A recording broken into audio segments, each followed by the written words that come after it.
Bem-vindos a mais um Mar de Amigos. Hoje, com a nossa presença do nosso ilustre Capitão Abelardo, que é um amigo aqui, um entusiasta do meio, um profissional que veio nos presentear aqui com alguns depoimentos, com alguns bate-papos que nós vamos abordar aqui durante essa nossa reunião. Após o vídeo famoso já com o comandante Milton, né, o qual nós fizemos no passado, vou deixar no card aqui para vocês terem acesso. Também não se esqueçam de se inscreverem em nosso canal, de seguirem nosso conteúdo, de curtirem este vídeo. E hoje o Capitão Abelardo aqui vem para tirar algumas dúvidas. É um dos criadores, na verdade é o criador do MPER do Brasil, e hoje são 6 grupos, é isso? Hoje somos em torno de 7 grupos no WhatsApp, um grupo no Facebook, que eu criei em 2010, e o Instagram em 2018, vendo a visibilidade que o Instagram hoje tem, né? Aí eu falei, nada mais justo de ter uma página dos MPERs do Brasil no Instagram para estar mesmo visível a todos os públicos no setor náutico, né? E, Abelardo, então me explica para nós aqui, para as pessoas que estão nos assistindo, o que é o MPER? Bom, boa tarde a todos, é um prazer estar aqui com vocês. O marinheiro profissional hoje de esporte e recreio nada mais é que um profissional assíduo, um profissional competente, um profissional proativo e, acima de tudo, fazer o que você propôs a fazer com muito amor.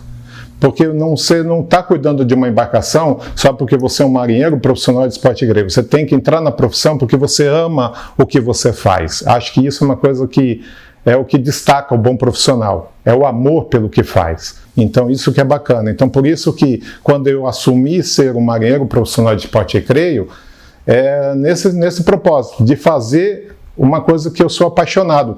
A gente fala muito nos grupos MPERs do Brasil, que é ter o sal na veia, entendeu? E hoje estamos na busca de uma regulamentação, a busca de um reconhecimento desse profissional, é o que temos as instituições que nos representam, que estão na busca disso, e buscar o melhor para a profissão da melhor forma. É isso que vem a ser. Muito legal, Abelardo. Inclusive, aqui um pouco antes das gravações, o Abelardo confidenciou para a gente que já está há 30 anos nessa lida, né? nesse trabalho. Muito orgulho. E, Abelardo, uma coisa, até o intuito desse vídeo, porque todos os nossos vídeos aqui eles são educativos, eles têm um viés, né? Para quem o que aconteceu, né? Com a pandemia, muita gente comprou barco, começou com barco pequeno, está crescendo, e é uma tendência que vem a precisar de um auxílio a bordo, tá? Explica pra gente o que esperar da profissão, o que ele pode contar com essa profissão, que seria o papel do marinheiro profissional a bordo. Acho que é assim, o marinheiro profissional hoje ele agrega em trazer o conforto, em proporcionar o conforto, em trazer a qualidade em serviço e, além de que, a segurança na navegação. O dono do barco, ele já tem seus problemas, já tem a sua conduta na sua empresa, já trabalha a semana toda, e quando ele vem no final de semana para aproveitar o seu barco e quer ter o seu marinheiro ali para poder ajudar quando servi-lo e tudo, é nesse intuito. Ele não quer ter dor de cabeça, ele não quer ter aborrecimento. Então ele contratar um profissional e ter um profissional a bordo que supra isso, traz para ele aquela tranquilidade que ele tanto almeja, que é estar dentro do seu barco, o prazer de estar curtindo o seu barco, a navegação em si que ele vai fazer, e ele ter e ser atendido por um profissional que vai servi-lo. Você até estava me falando que são 132 atividades na profissão hoje registradas pelo Ministério do Trabalho, isso em 2006. Então explica pra gente assim, a pessoa foi lá, comprou o barco dela, trocou por um barco maior, contratou um marinheiro. O que seria a função do marinheiro? Conduzir a embarcação com devida habilitação, com devido preparo, né, que ele tenha conhecimento, as habilitações, o amigo João pode falar sobre isso, que a principal para conduzir a embarcação é ser habilitado, que a Marinha exige habilitação do condutor. Então, não só o proprietário de barco, é importante ele ser condutor, ter a carteira de arraiz, mestre ou capitão amador, mas o profissional que vai exercer a função. Ele tem que iniciar no ramo com uma carteira de habilitação. Sim. De arraiz, mestre ou capitão, entendeu? Ele já precisa, na verdade, para ser um capitão, ele tem que começar a ter arraiz.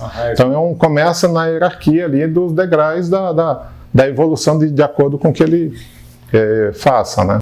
Então, a gente que está sempre no intermedio de compra, venda de embarcações, nós estamos no meio entre dois desconhecidos. Quem? O comprador do barco e o profissional que será contratado. O que um proprietário do barco precisa, ao fazer uma entrevista com um profissional, o que ele precisa deixar claro? E vice-versa, o que o profissional precisa deixar claro para esse proprietário do barco, ou seja, contratante e contratado? Eu acho assim, João, boa colocação sua nessa questão. Eu acho que a questão de salário, o valor que esse proprietário do barco ele possa estar, quanto ele estaria gastando para estar contratando um profissional, é baseado também, eu falo muito isso, que é importante avaliar, ter o conhecimento desse profissional que você vai contratar. Fazer uma pesquisa desse profissional na roda de seus amigos, fazer uma pesquisa desse profissional na marina que ele atua, que ele tem a sua embarcação. É importante ele levantar isso falando como um proprietário de barco para contratar o seu marinheiro. E o valor desse profissional é de acordo com a capacitação que ele tenha. A avaliação básica para isso é a capacitação desse profissional. Quanto mais capacitação, maior seria o valor desse profissional, porque ele vai agregar mais para esse dono de barco. Agora você chegou num ponto que é o que eu vejo de maior problema, né? Porque é a comunicação. A comunicação. É a comunicação. Então, quando você pega... O diálogo, né? Quando você pega no momento inicial, e aí de repente acho que até cabe uma dica com relação a isso, porque são 132 atividades. Só que, obviamente, tem itens que não serão feitos, ou que a pessoa não gosta de fazer, tá? E eu acho que isso, aí, eu não sei como é que funcionaria isso, mas eu acho que isso precisaria deixar claro, porque vai ter proprietário de barco que chega lá e fala assim, olha, eu quero que ele mexa na parte elétrica. Exatamente. Tá? Eu quero que ele pinte o fundo do barco. Não, e na verdade isso já aconteceu comigo, né? Entendeu? De eu estar a bordo e o dono do barco, meu patrão, o proprietário do barco, achar que eu tenho experiência para lidar com uma parte elétrica do barco, fazer uma instalação elétrica do barco. Então, assim, eu acho que o marinheiro ele tem que ter o conhecimento de como funciona o seu barco que você vai trabalhar. Então é diferente eu instalar uma bomba, tirar de um sindal, de uma conexão, tirar uma bomba e botar outra, tudo bem, isso aí não tem segredo, isso a gente mesmo pode fazer, mas uma instalação mais complexa é nada mais justo que traga um profissional qualificado da elétrica para fazer uma elétrica no barco. Aquilo, de acordo com a capacitação de cada um, né? Bom, a pessoa já passou pela entrevista, já está com a sua carteira assinada. Agora eu lhe pergunto o seguinte, como é que funciona a questão de carga horária? Porque a carga horária nossa de trabalho aqui nas marinas ela é muito variada, né? Então, quando se fala em carga de trabalho, porque às vezes o proprietário do barco fala assim, eu não uso barco. Eu não uso, eu vou uma vez por ano, faço uma viagem tal, de final de ano, vou ver a queima de fogos, vou fazer isso aqui. Mas naquela vez que ele vai usar, aquela vez por ano, ele quer virar 48 horas direto. Então, eu queria só deixar esse parêntese, porque quando se fala de carga horária a bordo, também tem que ter uma transparência e tem que ter bom senso. Não é porque não usa que não há trabalho.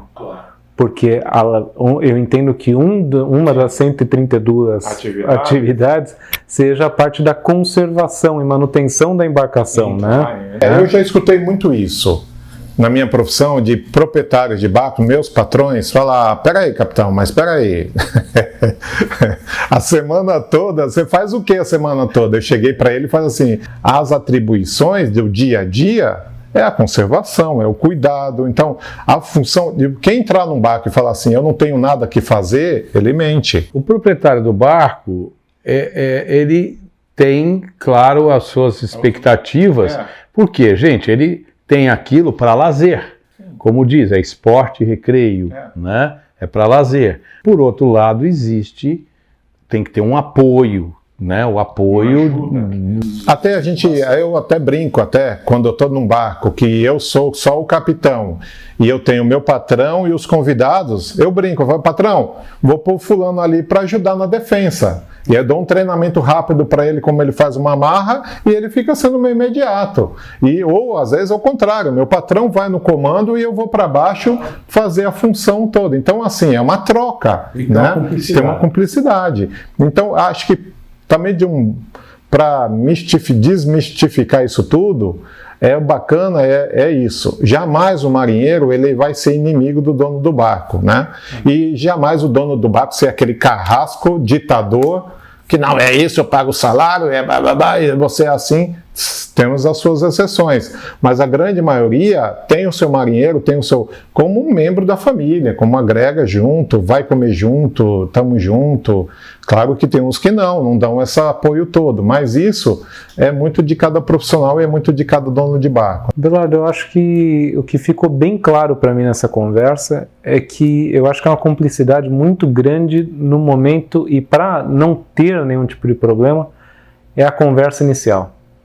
Conversa inicial, acho que as 2, 3 primeiras saídas, eu acho que é tentar ser o mais transparente possível em cima daquilo que você almeja, das duas partes, né? Tanto de quem está contratando, quanto de quem está vindo a ser contratado. E o contratante, né, o empregador, é aquilo na legislação toda, ele tem 3 meses de avaliar aquele profissional e fazer todo o que ele quer fazer, que ele almeja que aquele profissional faça. E o profissional, ele se desdobrar para ele garantir aquele emprego. Então, ele fazer por merecer aquela contratação. Então, é uma troca mesmo, né? Mas eu acho que ambos ser sinceros também sempre, nesse momento. Sabe por quê? Porque naquele momento você fala assim, tá no período inicial, eu vou deixando, mas está me incomodando. Não, fala. Agora, o proprietário e o marinheiro tem que cada vez estar mais integrados. Porque a navegação ela é fantástica, ela tem que ocorrer e, como você disse, as pessoas têm que vir para essa área porque gostam, porque amam o que fazem, para fazer bem feito, tá? Então, para fazer bem feito não pode começar errado. É o grande tema aqui do canal de vocês, é o mar de amigos. Então, é o mar de entrosamento, é o mar de amigos, é você estar entrosado em todos os segmentos, né? Do marinheiro, né, do proprietário da embarcação. Mas, Abelardo, muito bacana, pena que o nosso tempo aqui começa, né, a gente vai falando, e daqui a pouco não tem ninguém que vai assistir, porque é muito cansativo, mas eu quero te deixar o convite, gostaria muito que a gente pudesse abordar novamente, até que você possa trazer mais amigos do mar, ou mar de amigos, para que a gente possa abordar esse tema. É um tema que eu acho que contribui muito. Eu que agradeço aí, João. João Filho, João Pai. Joãos. Dá essa oportunidade, essa voz. Eu até agradeço a categoria hoje de fazer parte deles e eles ter eu como um porta-voz da categoria. Para mim é um prazer. Eu acho que os interessados no segmento têm que abraçar essa causa, esse tema, porque navegar é saudável. É preciso. Navegar é preciso. E eu falo sempre, navegar é preciso, porém com prudência e respeito às normas, né? Que eu gosto de levantar bem. E hoje está rapidinho também, eu faço parte, estou aqui fazendo uma homenagem aqui ao grupo Zai Navigates, do site do Capitão Herman Júnior, faço parte da família hoje dos grupos SOS Mayday, que é um grupo que vem crescendo a cada dia. também juntos com os grupos MPRs do Brasil, que vem para somar com o crescimento da náutica em todo. Bom, pessoal, a gente vai deixar então para vocês aqui na descrição o link da fanpage dos MPRs do Brasil. Dos MPRs do Brasil, tá? Para vocês terem acesso a esse conteúdo. Capitão Abelardo, poxa, olha, muito obrigado, foi fantástico essa aula aqui a respeito da parte de... Um bate-papo, de mar de amigos. Um bate-papo, quase uma aula mesmo, mas foi um bate-papo.